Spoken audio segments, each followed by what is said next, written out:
Hi there everyone, welcome back to another video of Late Customs. Today we are going to start assembling the yellow thing once again. So I'm sure a few videos back you guys seen that I got the top removed from the yellow thing, and I just wanna clarify something to all of you guys today. So I bought this engine, well, knowing it might be 100%, it might be 100%, and obviously when I first started up the engine I did have a few problems, but something like this was bound to happen. Doesn't matter who would have bought the engine, or you guys know what I mean. So it was just something to do with maintenance. It just had to be done, and that's why I'm doing it, because hopefully after this, or I really believe after this, that this car will be at the peak it has ever been, because currently I've done everything I always wanted to do to this car, and I've even gone the extra mile to replace hardware, buy a new water bottle and stuff like that. Although the new water bottle I actually bought was kind of faulty, I bought another one because I actually seen that one away to get tested, and you know the rules and regulations from a specific company.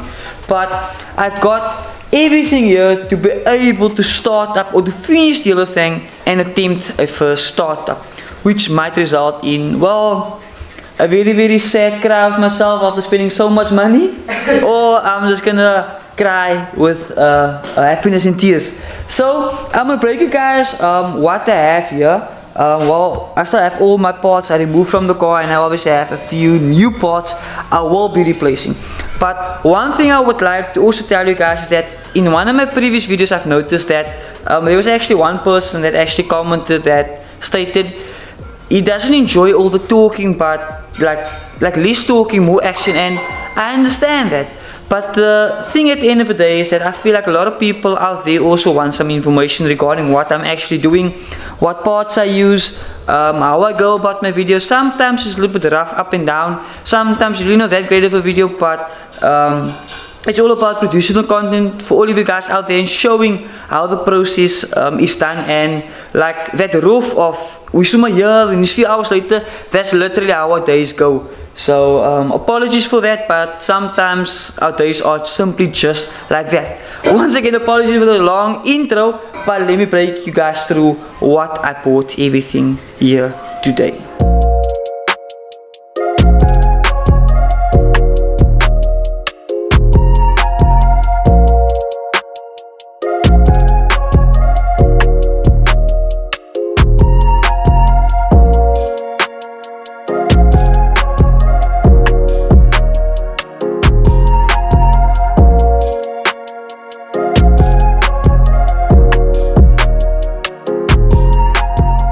I'm going to start off with everything I actually bought.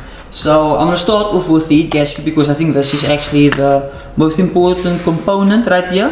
I went with a fiber head gasket.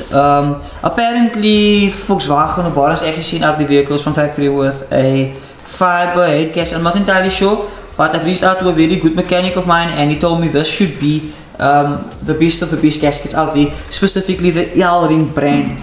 The metal head gasket was a little bit more expensive than this one, but nobody unfortunately had stock, and that's the reason why I went with the fiber head gasket. If someone had in stock of the metal L-Ring gasket, I would have probably gone with that one instead.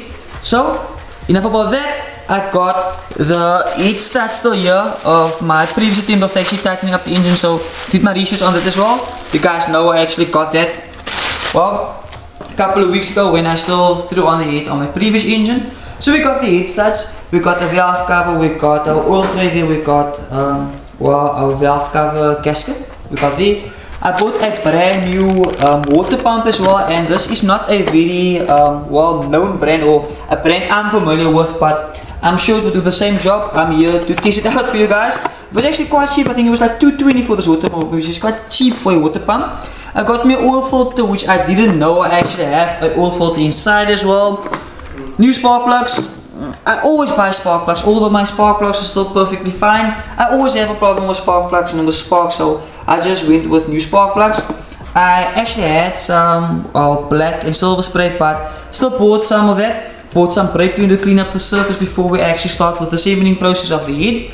We got the head right here, and I actually sent the head into a local company here in our area to get schemed. I hope I can just turn this head around for you guys very gently. There we go. apologies for that.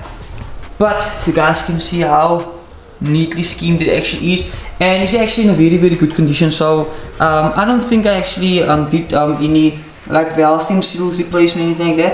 Everything still seemed good. Actually regret not doing so, but the engineering actually said everything still looks perfectly fine and I can still drive a very long time with the specific head. So I'm fine with that. We got some Victorine sealer to like seal up all the O-rings and stuff like that. We got new bolts for the intake manifold, which Tegan's currently busy with, which I'll take you guys to him in a moment. We got a new water bottle, like another water bottle, so hopefully this one will suffice because the other one looked a little bit different, but I think this is actually the correct Mark 1 water bottle we were looking for. I always go with Shell Helix, you guys know. I only throw Shell Helix in all my vehicles. So Shell, if you're watching this video, please sponsor your boy. And we got some of the cheapy antifreeze, which also does the trick. And this is the specific antifreeze I always tend to waste. Always, like, you can still see some green there on the floor of a couple of days ago. Like, even if I had to wet this floor right now, you guys will see it just turns green. And we got the Plixum degreaser. Guys, this is the greaser I always use. So, big shout out to Plixum for creating such a beast of a degreaser. This is what cleans my engine bays, and this is what I usually use to clean my engine bay. Besides the Grand Simmers degreaser as well, which is a local guy here, but also sells it as well. If you guys need that as well, I'll link it in the description as well.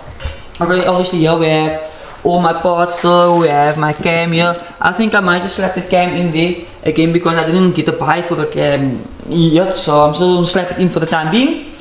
We got everything here. We got the tappets there. I actually marked all my tappets, or lifters, or someone corrected me the last time I used the wrong term. I think tappets was the wrong term. I think it was lifters, so I actually numbered it just to know the correct order of it.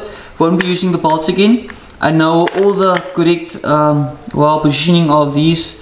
Well, I'm not even going to say what it is because I don't know what it is before you guys correct me in the comment section. But we're on a good start. We have everything to get the YT fired up today, and I really hope we are going to.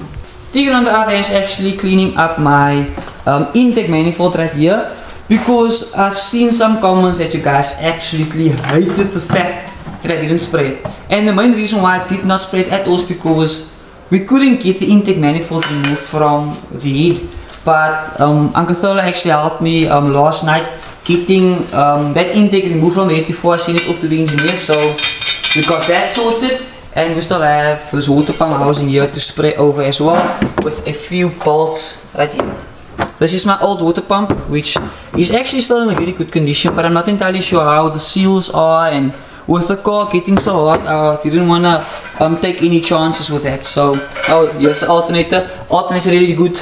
Nothing needs to be done on the alternator, but on these items right here just need to be cleaned up, and then we are good to go. But while Tegan is busy there, I think I'm going to start by slapping on the head. Just going to clean the surface, and from there we should be good to go.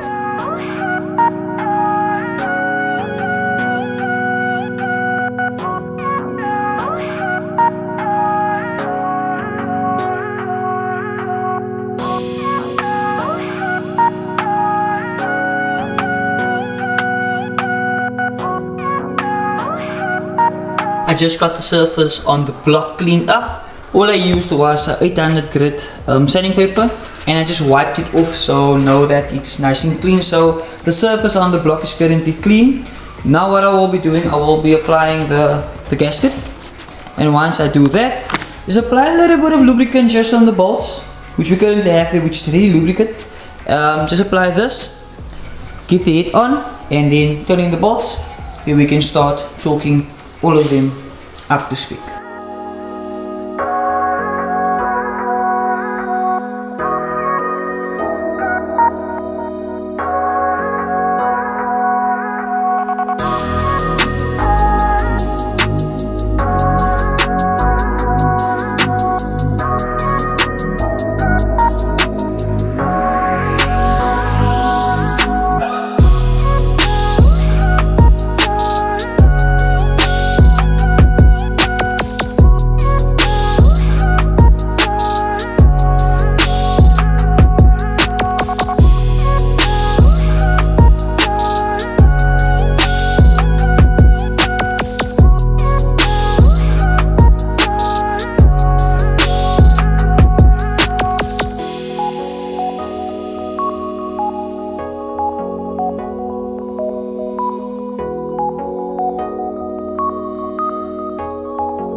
finally got the head on, we got the head torqued down, and trust me guys, it wasn't an easy process getting it torqued down to that specific specs. When I got to this one, I didn't have the socket all the way on and it kind of slipped off, but so I just hit it a little bit deeper down, as you can see in the time lapse before this. But the last torque settings I kind of messed up a little bit. As you can see, I was supposed to go 1, 2, 3, but then I actually went 1, 2, 3, and I went 4, 5, 6, 7, 8, 9, 10. So the reason why I did that is because not to give a lot of strain on this one right there, because I thought I might have spoiled it. Didn't actually spoil it, but just for my own safekeeping, I mixed up a little bit with the torque settings, but it was still well, more or less the same diagram, just in the opposite direction, if it makes sense. So we got the head torque down. Doesn't feel loose, so hopefully we are good. Now I can actually move on to getting the branch on and a few other components on. And this is where you'll see just a lot of time lapse falling off this one. Kinda hurt my nail there. You can literally like, you can see it. Ouch! That was very, very sore when that socket actually slipped off. Tegan's busy spraying the intake, so drop a like on this video if you guys are enjoying it, because you guys have been requesting a respray on the intake manifold, and Tegan is hooking you guys up here. What you bought today, man? You bought every day, bro. Literally. Kijk eens naar zijn baby op, wees maak je spray? Nee, get hot, man. Oh, you think, oh, een beetje afkoel. Afkoel, yeah. Oh, I see what you mean. Nah, but we're making some good progress, and I'm actually loving it. But if you guys are wondering the torque settings, here you guys have it. That's the order, that's the torque settings. Now you guys know as well.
Could be the timing, you know.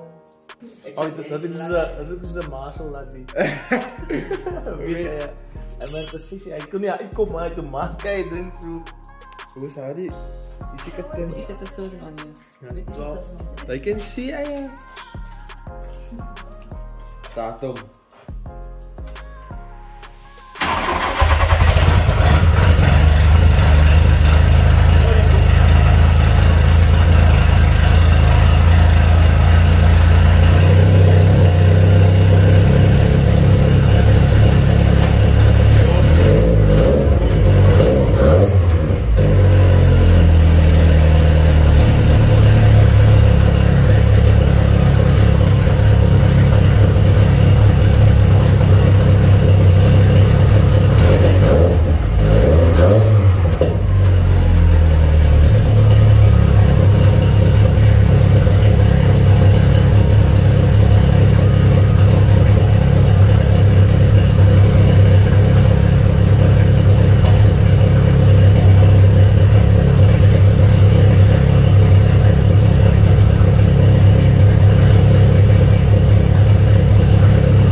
Currently, as you guys can see, well, still have the same issue. So it's really to piss one off, but I've checked online. A lot of people said something about a leak or something, or it's stuck in the system, and I'm literally following every single step of them to get this working, but unfortunately it's not playing along with me. At the current time, you guys seen I got oh shit, I got everything finalized in the engine bay. It's not the water bottle, but one thing I am noticing is that this specific water line right here is cool. Everything else is hot. Even this one right here, hot. This water line, super cool. Meaning, it's not circulating properly. Like all these lines right here, super hot. But that specific line is ice cold. And I'm hoping anyone out there, or one of you guys out there, can help me with this specific problem. Like, it's definitely not the location of the water bottle. I've double checked that, so I'm not entirely sure what it could be, what else it could be. I checked if the heater core is blocked. That's definitely not blocked. So I was probably thinking it's something to do in this section right here with the motor. So either something in the motor is not 100%, like something is clogged, or there's air trap somewhere, or it's just something in that case. Hopefully by now, if this video is live, I must probably figure it out. But if not, please do comment down below what you guys think it is to help me, because I literally spent like thousands of rands later and I'm still having the same issue. So, meaning, like the one theory was heat gasket. I did the heat gasket and it's not that.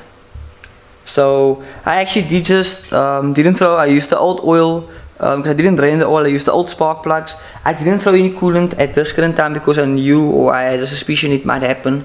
I really had high hopes, but unfortunately didn't pay off. So comment down below what you guys think it is. It's super late. I tried starting the car again, but the battery is flat, so I just had enough for this car tonight. They actually said I should drive the car and check like that, so I need to top off the coolant, close the reservoir, drive the car, come back, let the car cool off, open the reservoir again, top it up, drive again, continue the process until it doesn't drop anymore, like the coolant doesn't drop anymore. So I'm gonna try out that maybe tomorrow, maybe that helps. If not, then I'm still stuck with the same freaking problem.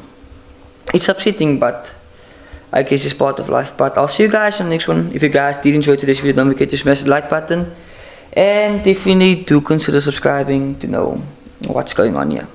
I'll see you guys in the next one. Peace out. I thought I'd just give you guys an update at the end of this video. So this video literally just ended here, and there wasn't really a video filmed just after this one regarding the problem I had with the car. So just to make it clear in this video that my car does not have a thermostat in at all, because I've seen a lot of comments stating no, it's a thermostat, and it was not my thermostat. So I don't have a thermostat in at all, and I'm just happy to announce that this problem is solved. The other thing is back on the road. So all that we did here in today's video was 100% worth it. I initially thought about, well, it could be airlock, which well, there was air in the system, but the car also did blow a heat gasket between two cylinders, and well, air escaped into the water system, causing that specific problem. And an additional problem we had was both switches we bought were faulty. The third switch I bought, the fan switch I bought, solved the issue. The next day I phoned Virgil from City Spares, I phoned Wilston Parks, and big shout out to both of you guys for actually supporting me and helping me. Because of them, I was able to well, diagnose my car and source that specific problem. So I'm happy to announce that the car is 100% up and driving, and there are great content coming up regarding the yellow thing. So once again, if you guys did enjoy this video, don't forget to drop a like, and don't forget to drop a comment of what you guys thought of today's process as well. I'm going to mention this one more time. there's not a follow-up video regarding the specific problem we had with the yellow car. So in the future, you guys will just see the car driving. I just thought I'd inform you guys. I'll see you guys in the next one. Peace out.